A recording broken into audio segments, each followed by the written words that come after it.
Tio, bom dia. Esses dias eu tava lendo o livro de Gênesis, né? Mais especificamente no capítulo 4 que eu comecei a ler e eu tava lendo de uma forma mais sucinta parando pra pensar em todas as possibilidades possíveis que eu iria conseguir, né? Mas não parando pra pensar assim, só no contexto do que eu penso a respeito, mas lendo o capítulo 4 de Gênesis, que fala sobre Caim e Abel. No decorrer do texto, mais precisamente no versículo 3, diz que aconteceu que no fim dos tempos trouxe Caim do fruto da terra uma oferta ao Senhor. Então eu percebo que Deus não pediu essa oferta, nem para Caim nem para Abel, foram eles que ofereceram essa oferta. Outra. Bom, Gênesis capítulo 4 vai falar. Tá. E no passar do tempo aconteceu que Caim trouxe do fruto da terra uma oferta ao Senhor, e Abel também trouxe das primícias e gordura do seu rebanho. E o Senhor teve consideração por Abel e por sua oferta, mas por Caim, por sua oferta, não teve consideração. E Caim ficou muito irado e o seu semblante caiu ou descaiu, dependendo da tradução que você tiver aí. Patrick, seguinte, Deus não pediu, realmente, Deus não pede nada, Deus não exige nada de nós. Mas desde o princípio, Adão foi criado para louvar a Deus, para adorar a Deus. O ser humano foi criado para adorar a Deus. Então nós temos essa necessidade de adorar a Deus. Adão, ele foi ensinado diretamente pelo Senhor. Então quando ele foi expulso do Éden, Deus descia para poder receber o culto. Depois que o homem foi expulso do paraíso, do jardim do Éden, seja lá como você preferir chamar, aí Adão precisava ir até Deus, Adão precisava buscar a Deus. Antigamente Deus descia até Adão. Depois disso, Adão passou a ir buscar Deus. Então, no princípio, o homem não precisava buscar Deus, porque Deus já vinha e recebeu o culto, recebeu, na verdade, ter comunhão com o homem. Porque é para isso que o homem foi criado, para ter comunhão. Tanto que Deus falou para ele, falou assim: não é bom que você esteja só, vou fazer uma companheira para você, porque não é bom nenhum ser humano ficar sozinho. O homem foi feito para ter comunhão. Então Deus descia, tinha comunhão com Adão.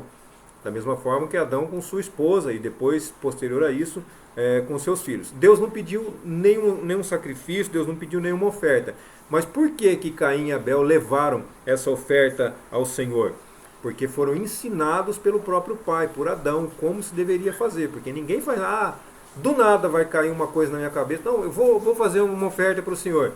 Primeiro, como eles sabiam que existia o Senhor? Então eles precisavam ouvir falar de alguém. Então Adão foi a pessoa que explicou para eles quem era Deus e como fazer para agradar a Deus. E assim eles sentiram o desejo de poder oferecer essa oferta, esse sacrifício a Deus. Mas aí Deus, ele recebeu uma oferta e a outra não. Por quê? Na própria palavra vai estar dizendo aqui. No passar do tempo, aconteceu que Caim trouxe do fruto da terra uma oferta ao Senhor. Caim pegou do fruto da terra uma oferta ao Senhor. Um fruto da terra uma oferta ao Senhor. Caim pegou. Aí, olha só Abel. E Abel, ele também trouxe das primícias da gordura do seu rebanho. Olha a diferença. Caim pegou dos frutos da terra. Quem sabe não pegou até fruto do chão, fruto caído, fruto que nem nós comeríamos, mas a gente pega para levar para o Senhor. A gente vai separar uma oferta para o Senhor. Eu vou levar R$ 2 de oferta. Não tem problema a quantidade, o problema não é a quantidade, o problema é o seu coração. Eu vou levar R$ 2 de oferta. Aí eu tenho 5 notas de R$ 2 na carteira, eu pego a mais velha que eu tenho. Pode ser, tem alguma coisa a ver? Não, não tem nada a ver, mas e o seu coração? Não, é para Deus, eu vou oferecer o melhor. Eu vou pegar a nota mais novinha, mais bonitinha para poder oferecer. É só um exemplo.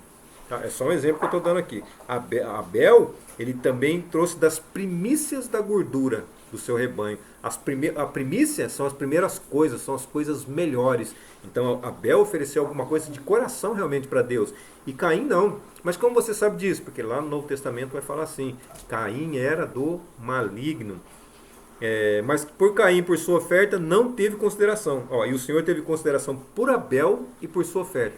Primeiro Deus recebe o ofertante, depois ele recebe a oferta. Então, primeiro ele recebeu a Caim, ele considerou Caim e depois recebeu a sua oferta. Abel. Recebeu Abel e depois a sua oferta. Então, primeiro é a pessoa, primeiro o ofertante, depois a oferta. Mas por Caim e por sua oferta não teve consideração. E Caim ficou muito irado e o seu semblante descaiu. Caim ficou irado, porque ele já levou de qualquer jeito. Se ele fosse uma pessoa do bem, ele já pensaria de novo, peraí, o que eu fiz de errado para eu poder me consertar? Isso é o que uma pessoa do bem vai fazer, vai tentar se consertar. Se Deus não me recebeu, eu quero que ele me receba, eu preciso que ele me receba, então eu tenho que andar direito. Mas Caim não se incomodou com isso. A parte no capítulo 4 que me deixou bem curioso é que diz que Adão e Eva foram os primeiros habitantes, né, da terra, porque Deus o fez assim. E ainda no capítulo 4, diz no versículo 15, diz assim: o Senhor, porém, lhe disse: assim qualquer que matar a Caim será vingado 7 vezes.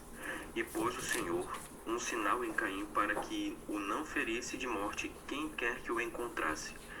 Essa parte, quem quer que o encontrasse, eu consigo entender como se para onde ele fosse, já que ele não podia mais estar no meio de Adão e Eva, porque Deus queria que fosse assim. Ele ia sair pela terra e encontrar outras pessoas, mas eu entendo que primeiramente Deus criou Adão e Eva, e isso me deixou um pouco intrigado, sabe? Tá, vamos lá. Para onde Caim fosse, e o Senhor lhe disse: portanto, todo aquele que matar Caim, a vingança será tomada sobre ele 7 vezes. E o Senhor fixou uma marca em Caim, para que qualquer que o achasse não o matasse. Vamos lá. Eu não sei que idade tinha Caim nessa época. Eu sei que eles já estavam crescidinhos, tanto que um vai matar o outro, já eram pessoas, já tinham uma determinada idade. Mas aqui no capítulo 4, já que nós estamos falando do capítulo 4, Adão conheceu Eva, sua mulher, e ela concebeu e teve Caim e disse, olha as palavras de Eva, concebi um homem do Senhor. Então, neste momento aqui, ela estava concebendo um homem. Adão e Eva, desde o primeiro dia que eles foram criados, eles já foram dotados da capacidade de se reproduzir. Então eles já podiam se reproduzir. Desde o princípio, desde o primeiro dia já podiam se reproduzir. Ah, leva 9 meses para o bebê ficar pronto? Tudo bem. Então vamos lá. Leva 9 meses. Mas olha, a Bíblia ela não fala, principalmente aqui, ela não fala de quantidade de tempo. Ela não fala. Então diz assim. E ela concebeu e teve Caim, disse, concebi um homem do Senhor. Possivelmente, por estas palavras, fica subentendido no texto que já havia outros filhos, na verdade, outras filhas, mulheres. Porque quando ela teve o primeiro homem, aí ela disse essas palavras, concebi um homem do Senhor. Outra tradução vai dizer assim, um varão do Senhor. Então, possivelmente, já haviam outras mulheres, outras filhas. E ela também teve Abel. Peraí. Ela concebeu, teve um varão do Senhor, e no versículo seguinte diz que ela também teve Abel. Se passou 1 ano, 2 anos, 3 anos, ou ambos eram gêmeos? Aí é que está a questão. A Bíblia não fala questão de tempo. Tá certo? Então ela não fala se aqui os dois eram gêmeos. Ela teve um, falou de Caim, logo na sequência já nasceu Abel. Eu acredito que eram gêmeos, mas outras pessoas podem falar diferente e nós não temos como provar. Tá? Não tem, mas assim, aí veja bem, o tempo que a Bíblia não relata. E no passar do tempo aconteceu que Caim trouxe do fruto da terra uma oferta ao Senhor. Então pensa bem, um versículo atrás do outro. Nasceu um filho, nasceu outro filho, e eles já foram oferecer uma oferta ao Senhor. Quanto tempo levou isso? Levou vários anos para que isso acontecesse. E dentro desse período de anos, Adão e Eva foram tendo outros filhos e filhas. Na verdade, foram tendo outras filhas. Por quê? Porque quando vai falar do terceiro filho homem de Adão e Eva, ele já fala que, no capítulo 5, este é o livro das gerações de Adão, no dia em que Deus criou o homem, à semelhança de Deus ele o fez. Olha como ela não faz questão de falar de tempo. O versículo 2, capítulo 5, versículo 2. Macho e fêmea ele os criou, os abençoou e chamou seu nome Adão, no dia em que eles foram criados. E Adão viveu 130 anos, olha só, e gerou um filho à sua própria semelhança, segundo a sua imagem, e chamou seu nome Sete. Então pensa bem, já tinha tido filhas, já tinha tido Caim, já tinha tido Abel, e agora depois Adão com 130 anos de idade. Lembrando que desde o primeiro dia da vida dele, ou deles, de Adão e Eva, eles já poderiam ter filhos. Então, 130 anos, dá para ter quantos filhos aí? Dá para ter bastante, não dá? 130 anos. Se a gente vive 60, 70, 80 anos, tem gente que tem 14, 15 filhos, imagine uma pessoa vivendo tanto tempo assim. E assim, Deus abençoando e fazendo com que eles fossem fecundos, porque está dizendo aqui o texto, e Deus abençoou e falou assim, sede fecundos, encher toda a terra. Era para eles fazerem isso. A incumbência deles era essa. Então eles já estavam trabalhando o tempo todo em prol disso. Acabava uma gravidez de Eva, já entrava outra. Acabava uma gravidez de Eva, já entrava outra. E assim foram se multiplicando. Na verdade, eu já estou entrando na outra questão que você vai me perguntar aqui, tá certo? Nós vamos continuar. E prestando atenção mais um pouco, em alguns textos ainda, alguns versículos, na verdade, ainda no capítulo 4, eu consigo perceber que, não sei se Deus, quando inspirou os profetas que escreveram, eu acho que ele não gosta muito de cidade, porque ele nunca cita a cidade de outro lugar, ele sempre fala terra de algum lugar. Por exemplo, aqui diz no versículo 16, retirou-se Caim à presença do Senhor e habitou na terra de Nod, ao oriente do Éden. E depois disso, acho que por conta de Deus não aceitar a oferta de Caim, ele edificou uma cidade, é o nome do filho dele, né? Enoque. Aí quando fala que ele coabitou com a sua mulher, eu fico muito confuso nesse sentido, porque eu não sei se, como na Bíblia não deixa tão claro, né? Eu acho que esses são alguns dos mistérios que Deus vai revelar para nós a respeito de como foi toda essa questão de ele coabitar com outra mulher, de existir outras pessoas que pudessem matar Caim. Isso me deixa um pouco intrigado. Me deixa curioso a respeito de estudar mais, né, na verdade. Então eu não sei se possivelmente Adão e Eva poderiam ter irmãos ou algo assim. Eu acho que eu não consigo compreender muito bem. Mas esse é um tipo de questionamento que me motiva a estudar cada vez mais. Deixa eu parar aqui. Vamos lá.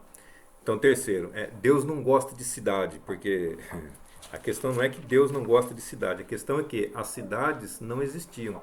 As cidades elas foram sendo fundadas com o passar do tempo, conforme as pessoas, o próprio Caim aqui, como você citou, quando ele chegou em determinado lugar, ele fundou uma cidade e colocou o nome do filho dele na cidade. Então, as regiões, conforme as pessoas iam explorando as regiões, elas já iam colocando nomes nas regiões.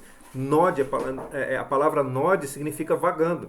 Então, Caim, ele não estava vagando? A terra de Nod é a terra daquele que vaga, daquele que está perdido, como a Bíblia mesmo fala, vagabundo. Vagabundo não é questão de não trabalhar, tá certo? Aquele que fica vagando, aquele que fica ao léu, aquele que fica perdido. Então ele ficou na região de Nod. Nod foi colocado porque é exatamente o significado da palavra vagando. Então não existiam cidades, não é que Deus não gosta de cidade.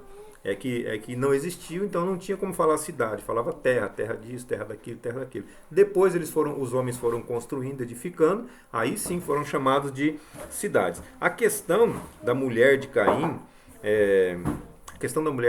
como nós já falamos anteriormente, Adão e Eva tinham incumbência de encher toda a terra. Então eles iam procriando, e as mulheres iam nascendo, como eu falei aqui, com 130 anos, Adão, foi 130 anos, gerou o terceiro filho, o homem, e nesses outros anos eram gerados sempre filhas mulheres, e a população foi crescendo, e os homens, claro que os primeiros homens se casaram com suas irmãs, com sua sobrinha, e assim por diante, e a terra foi se enchendo. Em Gênesis capítulo 5, versículo 4, vai dizer assim: e os dias de Adão, depois de ter gerado Sete, foram 800 anos, e gerou filhos e filhas. Os nomes dos filhos que aparecem na Bíblia de Adão e Eva são Caim, Abel e Sete. São esses os três nomes, mas aqui está dizendo que nesses 930 anos que Adão viveu, ele gerou filhos e gerou filhas, tanto homens como mulheres. E estes homens e estas mulheres foram se casando entre si, mesmo porque não havia nenhum problema nesse período de irmão com irmão, sobrinho com tio e assim por diante. Não havia nenhum problema nesse sentido. Então eles iam se casando entre si e a população ia crescendo de maneira exponencial. Tá ok? Então, com quem que Caim casou? Possivelmente com uma irmã ou uma sobrinha, alguém da sua família. Não como a Bíblia não relata tempos aqui, conforme Caim ia crescendo, ele já tinha irmãs mais velhas. Então, possivelmente, ele casou com uma dessas irmãs. Essas irmãs se casaram com algum outro homem, algum outro irmão de Caim, possivelmente já iam ter filhos também. Quando eles tinham filho, então gerava sobrinhas para Caim. Aí Caim podia ter casado com uma sobrinha também. A Bíblia não fala de tempos, é tudo uma sequência. Nasce um, nasce outro, já oferece oferta. Como que a pessoa acaba de nascer e vai oferecer oferta? Só Adão podia fazer isso, porque Adão foi o único ser humano criado já grande, já adulto, com pensamento de adulto. Os demais todos foram nascidos de mulher, e dependeram de crescer, de ter entendimento, de aprender, para poder depois prestar um sacrifício ou prestar um culto a Deus. Então a mulher de Caim possivelmente foi uma de suas irmãs, uma sobrinha, alguma coisa nesse sentido. E eu queria lhe dizer outra coisa. De todas essas mensagens que o senhor mandou para mim, eu assisti todas elas, e de tudo que elas falam. Tá, aqui você vai falar do pecado, que rotulado, o pecado sempre foi o mesmo antigamente, só mudou o rótulo. Por exemplo, eu pego uma embalagem de manteiga e coloco um outro rótulo aqui, mas o conteúdo é o mesmo, não é isso? Então, realmente é a pura realidade. Todo pecado se origina do orgulho. Por exemplo, por que o homem trai a mulher? Por que a mulher trai o homem? Meu filho, no final das contas, o que vem por trás disso é o orgulho. É tudo gerado através do orgulho. Qual que é o pecado de Satanás? Querer ser maior que Deus. Por que querer ser maior que Deus? Orgulho. Simplesmente orgulho. Por que querer trair o esposo, trair a esposa? Orgulho. Por que querer matar? Inveja, não sei o quê. Tudo é gerado por trás do orgulho. E tudo são rótulos. Realmente, mudam-se os rótulos, mas o conteúdo do pecado é o mesmo. Da mesma forma que Deus é o mesmo, o pecado também continua, permanece o mesmo. Só que hoje as coisas são mais explícitas, são mais abertas. Antigamente era tudo mais fechado, mais escondidinho. Hoje não. Hoje está tudo mais aberto, hoje está escancarado. Hoje estão criando leis para apoiar o pecado. Olha só que ponto que nós chegamos. Aí você vai falar agora da corrupção do gênero humano, não é isso? Outra parte que eu acho bem interessante ainda em Gênesis, no capítulo 6, com o título que fala corrupção do gênero humano. E aqui no versículo 3 e 4 eu vou ler para o senhor, aqui que eu estou acompanhando. Gênesis 6, 3 e 4. Melhor, né? Então disse o Senhor: meu espírito não agirá para sempre no homem, pois este é carnal, e os seus dias serão 120 anos. É o versículo 4. Ora, naquele tempo havia gigantes na terra, e também depois, quando os filhos de Deus possuíram as filhas dos homens, as quais lhe deram filhos. Estes foram valentes, varões de renome na antiguidade. Eu acho que esses filhos de Deus aqui, eu não acho que ele está se referindo aos anjos, não sei, ou se ainda está referência a descendentes de Adão e Eva. Eu fiquei bem confuso, né? Ou então, não sei, porque eu acho que os anjos que vieram para a Terra junto com Lúcifer, né? Pode ser também. Eu fiquei bem preocupado em relação a isso, de ter entendido errado. Se o senhor puder depois me dar uma orientação de que texto na Bíblia onde eu encontro algo mais esclarecido, ou de algum livro, não sei, se eu procuro uma referência, se o senhor puder me ajudar nesse sentido, tá bom? Eu agradeço muito, tio. Obrigado. Patrick, seguinte, Gênesis 6, versículo 3 e 4, como você leu, corrupção do gênero humano. Nós já estávamos falando sobre isso, né, que o homem se corrompeu a tal ponto de criar leis para poder defender o pecado, para poder proteger o pecado dele. Só que não adianta, essas leis são contrárias às leis de Deus e não vai casar nunca, não vai dar certo nunca, não vai funcionar nunca. Quem permanecer dentro da lei humana, mas fora da lei divina, o que vai acontecer? É inferno, infelizmente é inferno. Eu sinto, lamento e choro informar, mas só existe dois caminhos, só existe o céu e o inferno. Se alguém está dentro da lei do homem, mas está fora da lei de Deus, infelizmente está caminhando para o inferno. Então o homem se corrompeu a tal ponto disso, de criar leis para poder defender o seu pecado. Só que diante de Deus, essa defesa não vai adiantar nada. Mas eu estava dentro da lei. Não, dentro da lei do homem, não da lei de Deus. Tudo que vai contra a lei de Deus, nós temos que deixar fora da nossa vida, sai fora. aí sim nós usamos aquela frase de Pedro, mais importa obedecer a Deus do que aos homens, tá certo? Nesse caso nós utilizamos essa frase, tá bom? Porque tem pessoas que utilizam isso de maneira errada, porque eles vão contra seus pastores, contra seus líderes espirituais, utilizando essa frase aí. Aí já está tudo errado, tá bom? Porque Hebreus 13:17 vai dizer assim, obedecei a vossos líderes, outra tradução vai dizer pastores, não importa, mas obedecei a vossos líderes espirituais, porque são eles que velam pelas vossas almas como aqueles que hão de dar conta delas diante de Deus. Então seus líderes, nossos líderes espirituais, eles vão dar conta das nossas almas diante de Deus, eles vão prestar conta. Então nós precisamos obedecê-los, porque nós também vamos prestar contas a Deus por tudo que nós fizermos, seja coisa boa, seja coisa má, nós vamos ter que prestar contas a Deus. É lógico que você quer saber sobre os gigantes aqui, sobre os poderosos, então nós vamos falar sobre isso também. Então os gigantes, muitas pessoas dizem que os gigantes nasceram após essa relação, essa suposta relação sexual entre os anjos caídos e os seres humanos, que são os filhos de Deus com os filhos dos homens, não é isso? Os filhos de Deus com as filhas dos homens. Mas isso não procede, porque Jesus lá no Novo Testamento diz que nós futuramente seremos como os anjos. Como são os anjos? Os anjos não se casam, os anjos não se dão em casamento, os anjos não se reproduzem. Você imagina se Satanás, se os demônios, eles conseguissem se reproduzir.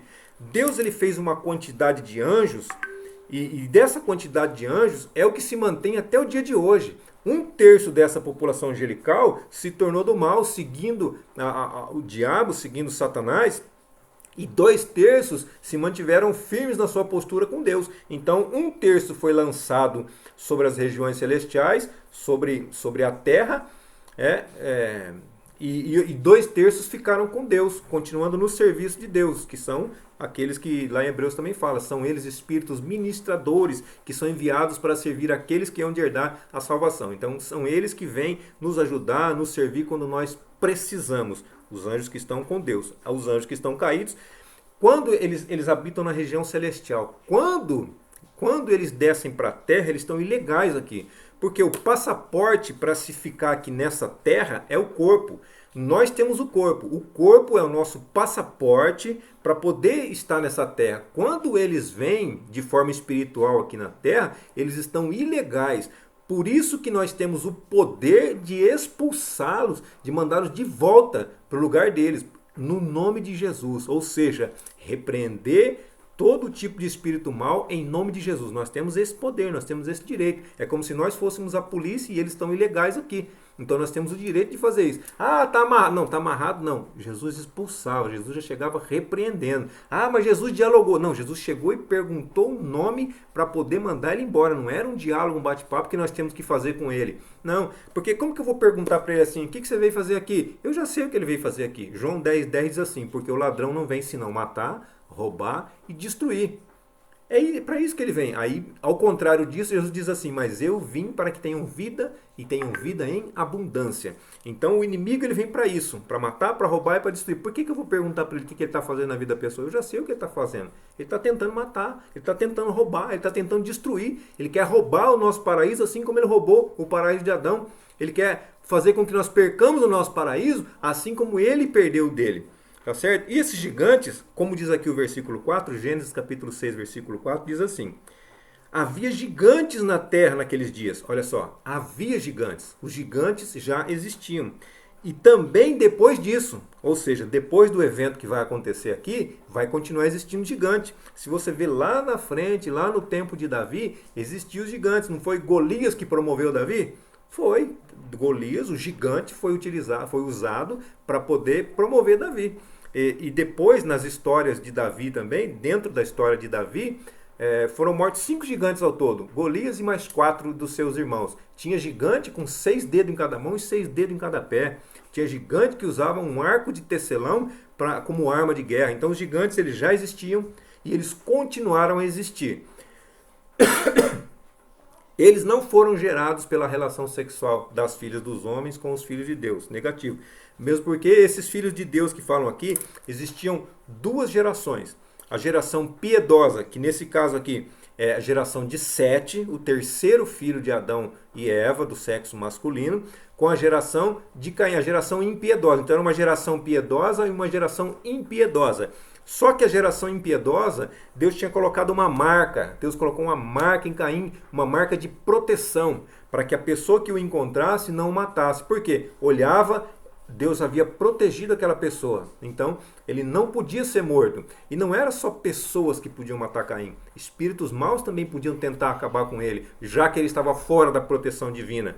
Está entendendo o que eu estou dizendo? Então, não são só pessoas, são demônios também que queriam acabar com a vida dele. Então, as filhas dos homens com os filhos de Deus, nós podemos atribuir os filhos de Deus à geração piedosa e nós podemos atribuir as filhas dos homens à geração impiedosa, porque eles se olharam e viram que os homens olharam para as filhas, os filhos de Deus olharam para as filhas dos homens e viram como elas eram formosas, como elas eram bonitas à vista. Os filhos de Deus tinham a proteção de Deus. As filhas dos homens, elas tinham a proteção da marca de Caim. Então, ambos eram protegidos e invioláveis. O seu corpo era inviolável, nenhum demônio podia entrar. Quando essa geração se misturou, perdeu-se a proteção de Deus e perdeu-se a marca de Caim, a marca de proteção de Caim. Quando acabou com essa proteção, acabou com as duas proteções ao mesmo tempo. Olha o que Paulo diz em 2 Coríntios capítulo 6, versículo 14. Não vos prendais a um jugo desigual com os infiéis, ou seja, misturar fiel com infiel, casar justo com injusto, crente com ímpio. Porque que sociedade tem a justiça com a injustiça? Justiça e injustiça. Que sociedade tem? Aí mistura. Que comunhão tem as trevas com a luz? Pensa bem, a luz e as trevas, eles vão se unir. O que vai virar? Meu irmão, não tem como. Ou é luz ou é trevas. Não existe um meio termo, meia luz, meia proteção. Não existe meia proteção. Então tem a proteção de Deus ou tinha a marca de Caim. Misturou, perdeu a proteção. Aí elas geraram filhos e estes se tornaram homens poderosos. Essa tradução, essa palavra que é o foco do negócio, que é o tchan da questão. Sabe por quê? Porque essa palavra poderosos, ela pode significar juízes, ela pode significar anjos, tanto de Deus como do diabo. Ela pode significar... Então ela tem vários significados aqui. Ela significa líder, ela pode significar rei, pessoa de status, ela pode significar várias coisas aqui. Mas se os anjos não se reproduzem, então eu não posso traduzir essa passagem como anjos. Esses poderosos aqui significa, olha, que eram na antiguidade homens de renome, homens que foram poderosos. Como assim poderoso? Os gigantes já existiam, mas como poderoso? Aqui está falando de endemoniado. Sabe a pessoa que perdeu a proteção de Deus e perdeu a proteção da marca? Misturou, perdeu a proteção. Aí o corpo ficou, eu esqueci a palavra agora, mas ficou aberto, ficou propício para poder receber demônios de toda espécie. Então perdeu a marca, recebeu o demônio. Que força tem um demônio na vida de uma pessoa? Você já ouviu falar de um demônio pegar um banco, esses bancos de igreja de madeira com uma mão só e levantar? Com uma mão só. Imagina a força que não tem. Aí a pessoa que escreveu aqui, no caso Moisés, diz assim, e estes se tornaram homens poderosos, que eram na antiguidade homens de renome. Então, aí o pior deles foi aquele que construiu a Torre de Babel, foi Lameque também, nem me lembro o nome dele, mas não vem ao caso agora. Mas foi um poderoso, homem poderoso na terra. Então, poderoso aqui, essa é a minha opinião. Tem as outras partes aqui que você pode falar, foram juízes, foram homens de renome, tal, mas é a tradução que eu prefiro utilizar. Nesse caso aqui, poderoso para mim é endemoniado. Tá certo? Mais alguma coisa pode ir perguntando que a gente vai se falando aí, tá bom? Deus abençoe, em nome de Jesus.